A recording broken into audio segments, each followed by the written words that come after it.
some fundamental things that you need to change about the way in which you run a business to break through any glass ceiling at any level. So whether you're hitting the 2 to 5 million revenue mark, or the 15 to 20 million, or the 50 to 80 million, or every now and then there's this glass ceiling that you hit, and quite often founders, particularly in the sub 10 million revenue mark, they'll hit a glass ceiling somewhere in that range, and they won't know why.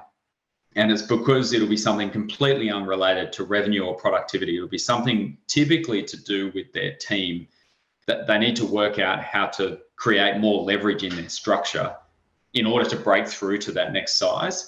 And particularly for people that have founded their own business, that's very difficult, because it means there will be something that they currently do that they need to let go of. There'll be something that they're responsible for that someone else needs to be responsible for. So they suddenly need to be comfortable that other person's best might not be their best, and that's okay.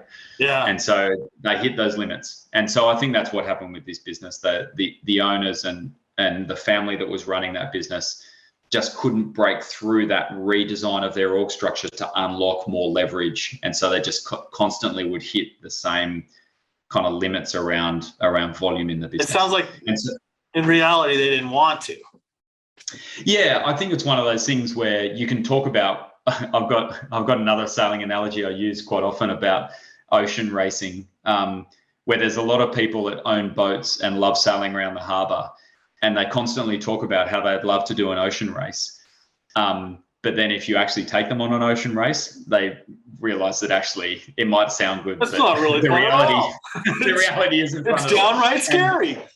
Yeah, and so often those sailors will sail around the harbour, and they'll sail out to the heads and get close to the ocean and maybe hit a few waves, and then they'll come back in again, right? And they'll do that for a long time.